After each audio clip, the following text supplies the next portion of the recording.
my writing is indistinguishable from who I am. So if somebody's going to say, why did you write this book? I'm going to say, well, I wrote this book because this happened and this happened and this happened, and I needed a way to process it.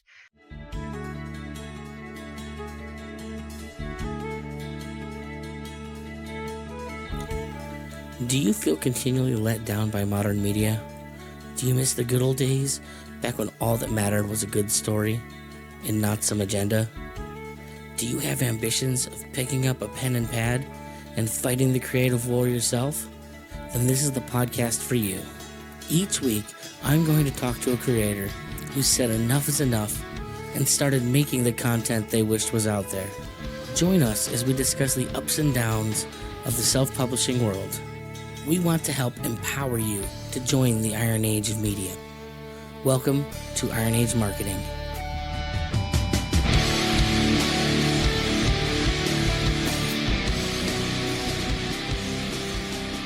Welcome, everyone, to another episode of Iron Age Marketing. I am Nikki P. here as always. Today's guest is Hannah Parry, another guest from across the pond. I don't have many of them, so they're always, let's say, unique but special when we have them. Why don't you introduce yourself, Hannah? Tell my audience a little bit about yourself. Yes, thanks, Nikki. Thank you so much for having me. I didn't say that earlier to you. My name's Hannah Parry, and I'm a writer. I'm an author. I've written 2 middle grade historical fiction thrillers. I just started the third one. It's a part of a trilogy. And I've also written 2 adult commercial fiction. I would say they're probably psychological fiction for the women's market. So they're women's commercial fiction, shall we say. I've got that. The first of those manuscripts that book came out last Christmas.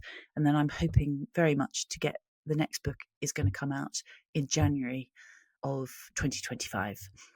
So I'm traditionally published. I'm not traditionally published. I am self-published. Sorry, it's been a long day. So this is going to be a very different episode if you're traditionally published. I'm going to have a lot of different questions for you that I'm used to asking. It's like, how did one of you slip through my process? Sorry. It's all going on. Oh, I'll run with it one way or the other, but self-published because I self-published my first book in 2012, and I tried to do all the traditionally published routes, but nobody wanted my book. So I did a master's. My writing tutor just went, do it, publish it yourself, just get it out there. If what's important to you is people reading it, do it yourself. So I did. I mean, the thing is that the headway or the headroom for a book in the traditional space to make money is it has to be so incontrovertibly interesting that like they can't possibly lose money on it to even bother, frankly. It's sad, and it's because their system requires too much money to put out a product like that, whereas you as an independent author, you can release a book and, aside from what you pay for like the actual production of it, like you have a better chance of recouping expense and making a little bread off of it if you do the legwork. Yeah, and also it's quick. I look at the lead times of publishing. I've got lots of author friends, and their books aren't coming out for a year and a half. And I think, oh my God, I've got my cover art is ready. All I have to do is put my file into, I know there's a lot more to it than that, but I like the fast results, and also I do get more royalties as well. I get more money. I mean, to me, it's always just odd to me in that space, like, why do books always come out like right after they're relevant? Because the process takes so long to put a book out that by the time like people are done talking about it, that's when you release it on a given topic. So unless you're doing fiction, you have to wonder why anybody releases anything. Yeah, yes, exactly. And it was brought home to me. I went to a conference and I met the editor of this massive publishing house, and she just looked at me and she said, I love this book. I'd buy this book. And she said, my boss, he won't touch it with a barge pole. That was at that point I thought, okay, fine. I'm so grateful to her for actually saying that and being kind enough to say that she liked the book, but that it wasn't going to make them any money, and that was not a popular genre. In honesty, I you got to appreciate that. Like Sometimes it's annoying and I reiterate it almost every episode because it's one of the most ridiculous things I've ever heard.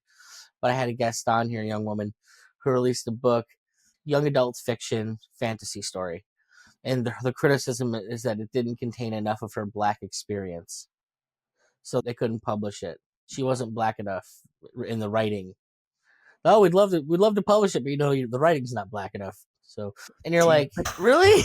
I can't believe that someone would actually say that. Well, I mean, I on the other side of it, I have plenty of my friends who are like, I have friends that are in the film industry over here, in the writing side of things, and basically told because they're men, they don't want them. You're white, you're a man, you have no place in the writers' room anywhere in Hollywood, and it's just it's annoying that matters that much, and I guess maybe it's a blessing in disguise in that it has pushed so many creators to go out and find a way to make themselves do this.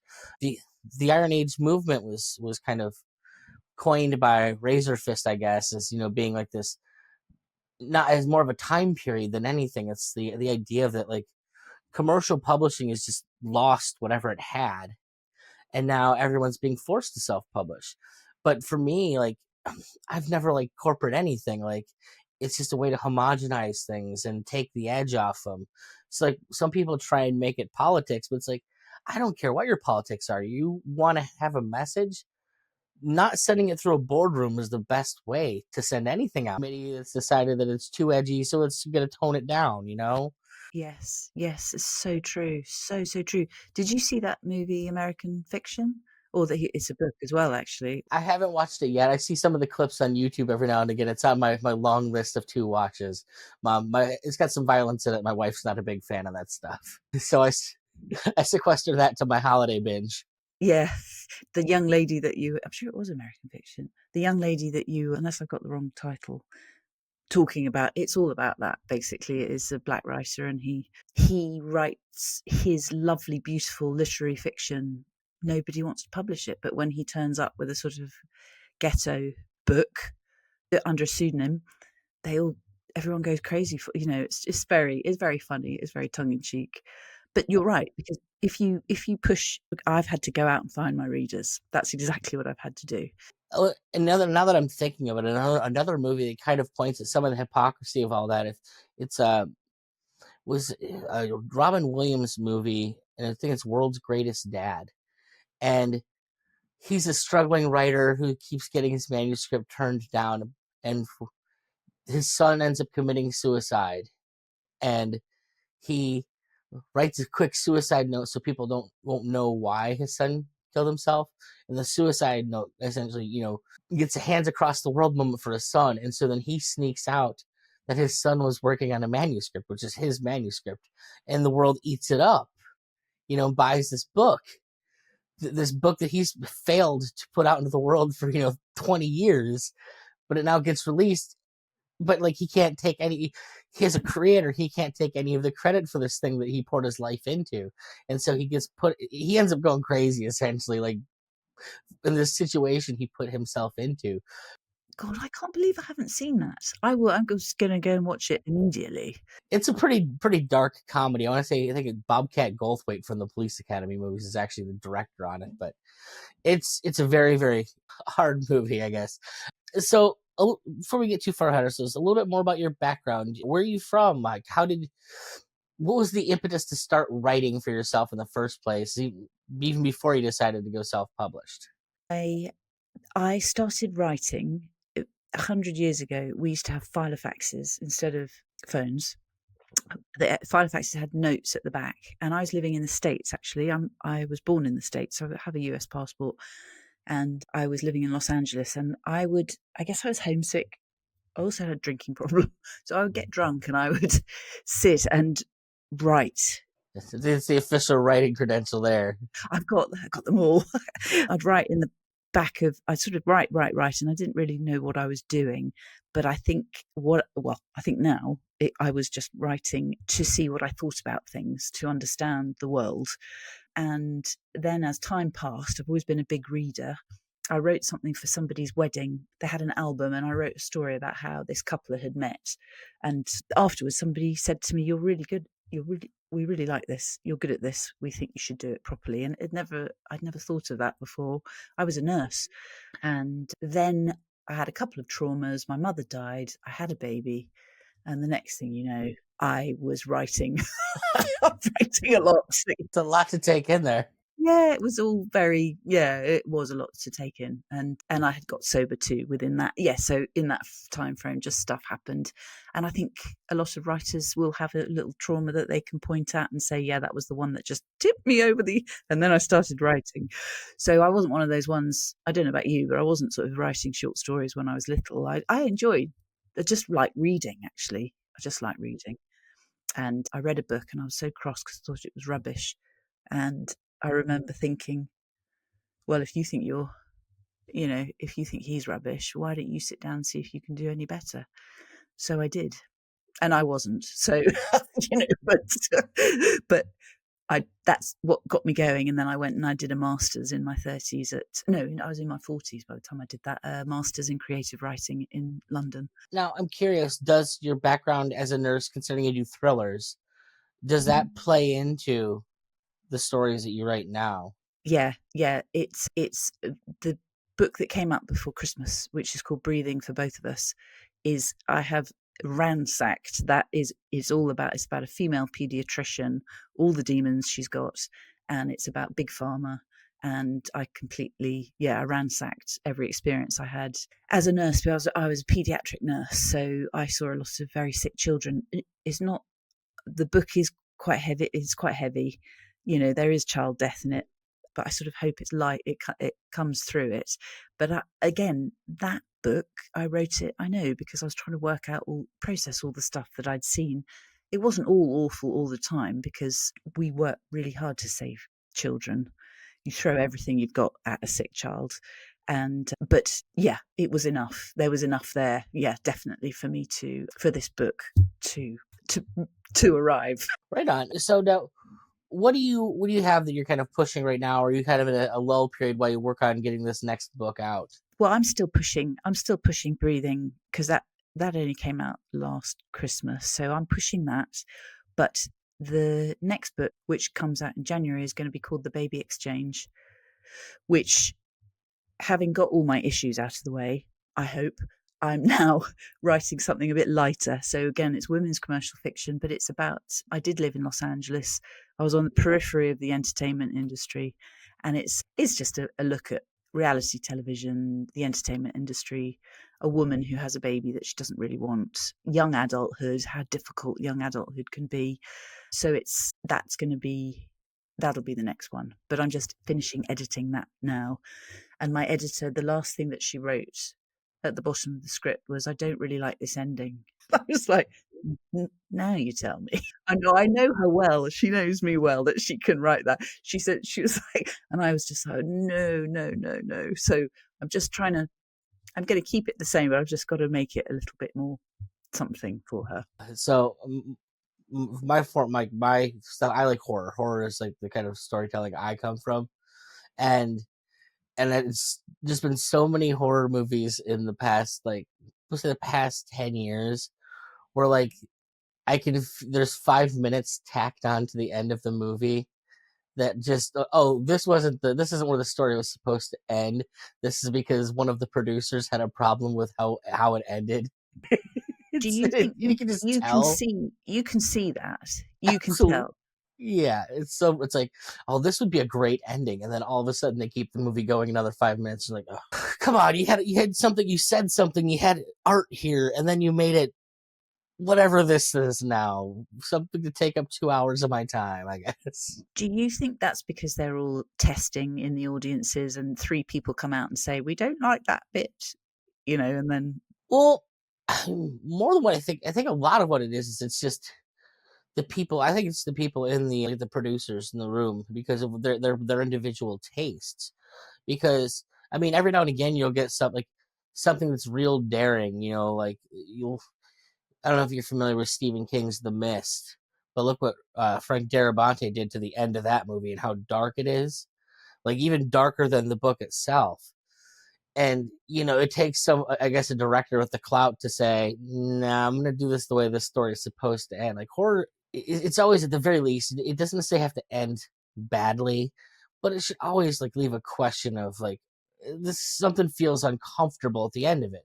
So if you wrap it up too neatly and too nicely, it feels off. It's certainly in that dimension. I only speak on horror because that's what I know when it comes to that stuff. Oh, I'm going to watch The Mist immediately as well. So I've got quite a lot. I'm going to have two things to watch this evening. What horror are you watching at the moment? I Every year I watch 31 horror movies during this month Oh, do because you? technically I watch them before the month, like, but my wife is very not about people suffering, so I kind of get all of my horror lumped into one part of the year that I can get it out of the way. And so, what is she? She won't watch with you then? Because my husband's really scared as well.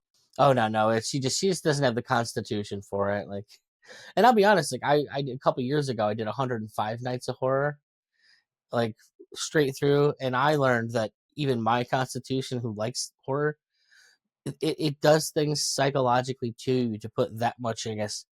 And then this is including horror comedies. Like, it's not even just like all the darkest stuff. It's just that genre, and it definitely left me with like it left its stain on me. We'll just say, like, all that much at one time. Oh, yeah, that's interesting. That's very interesting. So this month you're reverting back to October, just the 31. Yeah, just back to the 31. And if you're curious about that, you can see all the stuff I watch is actually on nickmccone.com, where I keep reels. Where is it? Say it again. Nickmccone.com. It's my like my personal webpage, because it's one of those things I keep track of. Just because I've watched so many of them over the years. Like, I have like little rules. Like, every week has a different genre or type of movie, and it can't be something that I've watched before. So like, it forces me to find like new lower budget stuff sometimes. Oh, excellent. Oh, I will go and have a look. So you're a real aficionado of all this. No, the problem is that, like, when it comes to horror, like, for me, the gold standard is Clive Barker, who, I don't know if you've ever read, is just like a master of prose. And so all too often I get let down for what my expectations of what horror should be are. Just people that don't have the command of language or, writing like he does. Yeah. I didn't, sorry, I missed that name as well. Clive Barker, Clive Barker. What's he? Give me a famous, because I might recognize the name of the book. film wise, he's the brains behind the Hellraiser. Oh, Hellraiser. Yeah, totally. Oh my God, so scary. The Books of Blood series is actually how he broke out, and it was a short story collection that he did. Then for years they touted it on the cover was Stephen King's "I've Seen the Future of Horror," and that's Clive Barker. But personally, I actually prefer his dark fantasy stuff, where it's not as gory or violent. He just has a very, very strange way of magic in his world. Yes, looking at the world. Yes, which can be horrifying by itself, can't it? It doesn't. It's like the Babadook. It sort of doesn't need to be. It was a good one, good movie there. Yeah, that was a good movie. Not getting too far off track. Unfortunately, we'll talk horror forever. You've mentioned this term, commercial women's fiction. Is that what it is, or what exactly does that mean? It's not something I've ever heard anybody use before. So that would be the main character's a woman. It's a commercial, as in, it's not literary, I suppose. Literary fiction being, if you wanted to be really unkind about it, literary fiction is beautifully written where not much happens, and commercial fiction is not quite as beautifully written, but much more happens. So it's probably more about the plot. It's an umbrella for, you could say, in a way, It's just, your audience. exactly. All of your romantasy. You can say your Twilight, your Shades of Grey, or whatever it is. There, It could all be come under that umbrella. Yeah, exactly. But it kind of gives, I suppose, it gives agents an idea of, they can place you straight away. now, obviously, you know who your audience is for that. Have you transitioned away from writing the stuff for younger audiences towards this, or is this intermingled in your world? No, because I've written out a plan for the third one for the younger audiences. So those were just real. like the Count of Monte Cristo and all those kind of, adventure stories of, I really loved all of those. And there were some good ones written about the British in India by a writer called MMK in, I don't know when she wrote them. I should know that, maybe the 1950s or 60s. But her family had all been in India, and there was a lot of children who were brought up in India who were English, had English families, and they never ever visited England. And what would happen is they'd get sent back to England to school or something, and they'd arrive in this wet, miserable, cold country with terrible food, and It's all that Rudyard Kipling stuff. it's totally, yeah, that's exactly it. And I just had an idea for one of these characters, so I wrote. She spends the first book having been sent back to London. She's lost her father. It was just after my father died. I wrote this. So again, more issues. And then she goes back to India to find her father. And now we're in India, and I'm just writing out the third book, so it's all horses. And she's 12, and then she's 14. So now she's 16. So now there might have to be some snogging. I'm not sure, but I'm sort of gearing myself up for that because she's a bit older now. But it's just an adventure. Now, one of the things I'm always curious about, and I try and press people when I talk to them about their working out in the medium as a writer. Number one, being honest with your audience about yourself as a creator. But more importantly than that is that you do solidify yourself as an actual person. Like, who you are is definitely going to affect like people picking up a book. It's like I say there's a million people that write Tolkien-esque fiction, or at least wish they did, or a million people that write, Lovecraftian horror. So why do I want to pick up your book? What is the thing that's going to draw me to your book over somebody else's? And if I'm looking at the back cover, there's only going to be one difference between your book and somebody else, and that's me looking at the author plate. So you've talked, how so much of your writing is working through your problems or working through things that are happening in your own life. Is that something that you're open with, and is maybe is it part of the sales process? Is it something you pull back? How does that work? Is there like a give and take, or you just try and keep that stuff all subtext as opposed to the actual, it's part of the sales process, I guess. Oh, yes, I know exactly what you mean. I think it is part of the sales process. I hate to make it sound so hard nosed, but as the more I've probably done 8 or 9 podcasts now, and although you've asked me the most searching questions so far, so congratulations. My writing is indistinguishable from who I am. So if somebody's going to say, why did you write this book? I'm going to say, well, I wrote this book because this happened and this happened and this happened, and I needed a way to process it. I'm not sure that makes me any more interesting than the person who.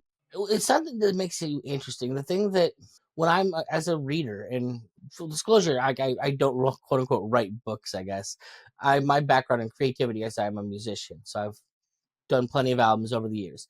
But being able to, I guess, mirror aspects, or like look at someone and go, I know this person's been through something that I understand, and I can see myself in them as a writer, or I can see myself in the main character. Like those are the important things. Like once again, like a Lovecraftian horror story is a Lovecraftian horror story, but I need something to make it different, something that appeals to me personally. And the more personal I feel like you're willing to get and be with your audience, the more likely you're going to attract the people. You're going to find, as you said, find your audience. You're going to find the people that are going to gravitate to the stories because they have similar traumas, or they've maybe been in the same parts of life and understand where you're talking about, what you're going through. And it's a struggle here because so many of the people I talk to a lot of creators that, given our unique political situation here in the US, a lot of people are afraid of quote unquote being canceled, and they choose to use a pen name. Some just hide as much as they possibly can, which once again makes the marketing side of things so much more difficult. But it also, in a lot of ways, to me, it's like it helps. It doesn't help. It keeps them from being able to connect to their audience in a way that is going to draw more people in. They never get close enough to really feel like a part of the story, I guess. And it's everybody focuses on, oh, look at my beautiful story. Like, stories are stories. There's a lot of them. Like, what is the thing that hooks me and makes it meaningful to me? Yeah, and if as a writer, I that's a shame, isn't it? Do you see that a lot then?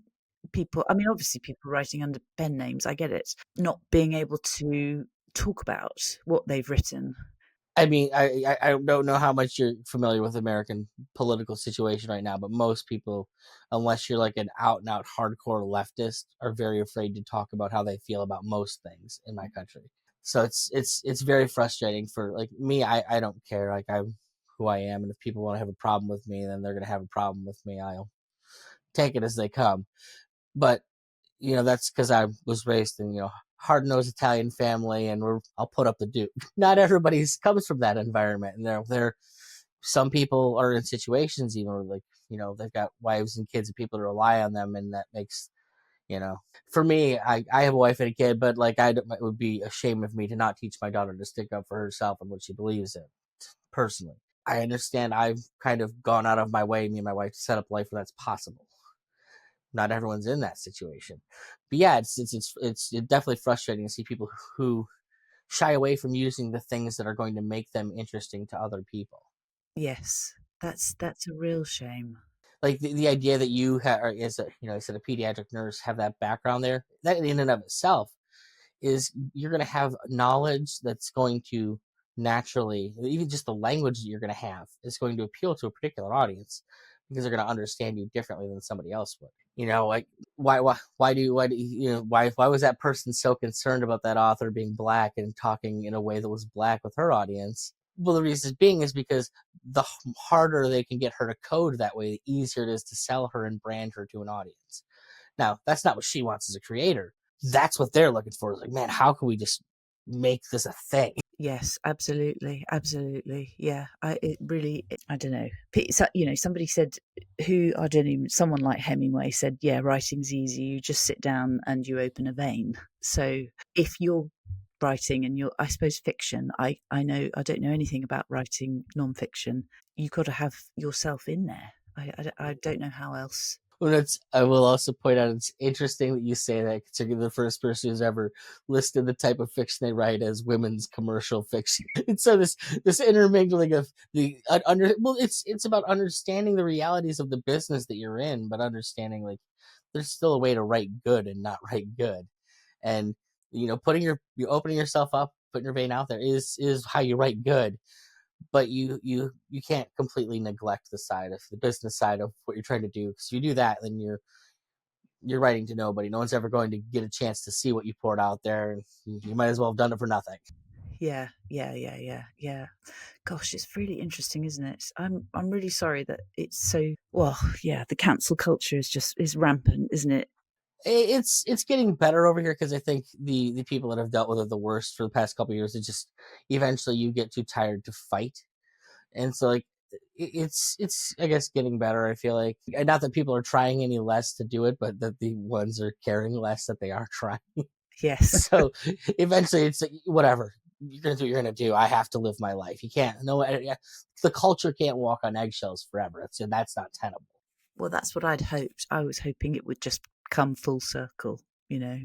Well, and I know in the 90s we had the whole political correctness thing first popped up in, like, the early 90s. They had that movie Piece of You about it, and it kind of went through a cycle there too. So you hope everything goes in cycles, but you know in the meantime, we have, you're dealing with people that have to deal with the realities of that, unfortunately. And Yeah. Oh, well, what do you say to those creators? Do you say, do you encourage them to? I can't force them. If you're really afraid of it, like, I would say, you're a creator, then come up with. For me, I'm a person who suffers from social anxiety, so being a frontman in a band has always been, I'll just say, a difficult thing. But what you eventually realize, because performing what you want to do, you have to find a way to make it work. So for me, it was always, there's me, and then there's me on stage.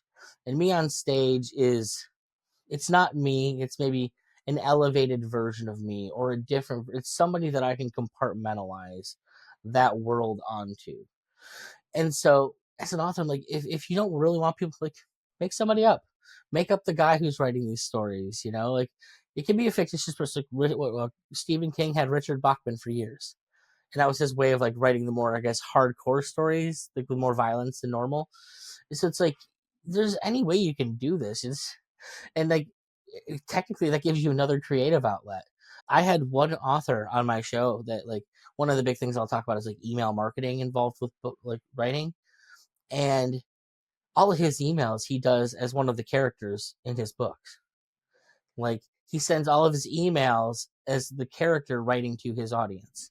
Oh, brilliant. That is brilliant. And it's like, so you get even more of a creative outlet, and it's a way to engage your characters in a different level. So it's like there's ways you can, like, if you don't want to be invisible, you can do it. It's just you have to be creative and find your way to do it. But the key is you have to still find that way to connect. It still has to be honest.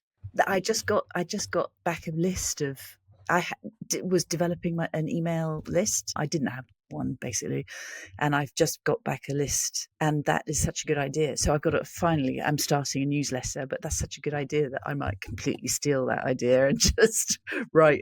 He's not the only one. It's fairly common. So you're not stealing anything. You're just working within the confines of what you have. But it's another way to communicate with people.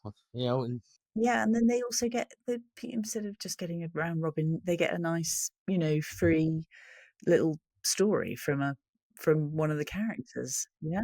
exactly, and that's one of the things I always like about it. It's like you have like micro stories, things like that. Like it's these little micro ideas.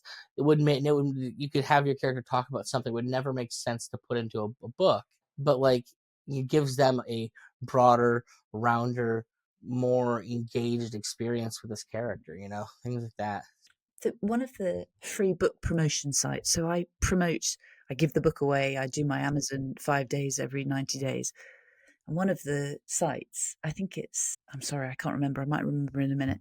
They have a reader magnet. So you can put a little story or a snippet or a first chapter or something that those readers get for free and I just think, oh, that really makes a difference, doesn't it? When you just get a little something extra, it kind of got to give it away to keep it kind of thing. Well, and it's a thing that everybody in the creative arts struggles with. Is we're in a world where everyone can see everything, and so finding anything that draws enough attention and can get people interested in the just endless supply of content out there. Part of the reason I got into doing this whole thing was because I was involved in bands. There's so many bands out there releasing material, and how do you get anyone to stop long enough to listen to your band or care about you? And so you learn how marketing works and how you get out there and you spread the word and you do all that. Yes, yes, yes, absolutely. Where can I send people to sign up for your email list? Presumably your website. It's hilarious. I have a website and I have a landing page and all that stuff, and it's literally hannahparry.com, all one word. Good. Make it simple. Don't make them fight for it. Make it as easy to get to you as possible. Absolutely, absolutely. So that's where they can go. But I feel like I'm sleuthing throughout the whole internet at the moment. Just, marketing's huge, isn't it? It's a massive, massive learning curve. But as you said, to find the people I want to find, I have to do it. It's not a natural space for me. I'm a massive introvert as well. But funnily enough, talking about looking for connection, an introvert looking for connection is probably why I do these podcasts. So even though I know I don't like going to parties, I do quite like having a chat one-to-one about writing. Very, very different experience. My favorite quote, I had a guest on here, and his quote was, "I became a writer so I didn't have to talk to people." And it's like, well, that only goes so far. You're kind of putting a cap on yourself there, I guess. Yeah, yeah. I've got friends who they're so good. They post to Instagram every 20 seconds and stuff. And Well, it's funny because while he says he's one of the best people I know about posting, and he understands the game very well. It's one of those things you can understand like why you got into this, but realize the commercial reality of it is very different. It's like you don't want to do the legwork, don't want to meet people. That's going to limit what you can do. But it doesn't have to be like pulling teeth because I love doing this. I love talking to people, and the beauty of it is people love listening to people talk to other people. So you get out there, you talk to people, and eventually more people listen. It's going to end up somewhere. Like something's going to hook somebody, and you're going to bring people in. Yeah, exactly. And I'm really grateful. I might have sort of found a niche that I can actually, do and enjoy doing. I think it's the enjoyment of it, isn't it? Well, right on. Well, thank you so much for coming on today, Hannah. It was a great conversation. I don't know if it was a conversation I expected to have. I don't know if it was a conversation you expected to have, but hopefully everybody learned something from it. Well, at least I'm not traditionally published like I thought I was. But I really, really enjoyed it. Thanks ever so much, Nikki. Do you fancy yourself the next Tolkien, Lewis, or Barker? Maybe you just have something subversive to say. Hopefully this podcast is helping you. But maybe your ambitions are just a little bigger than you can handle on your own. Head over to ironeadsmarketing.com and let Nikki P help ensure your book doesn't release to nobody.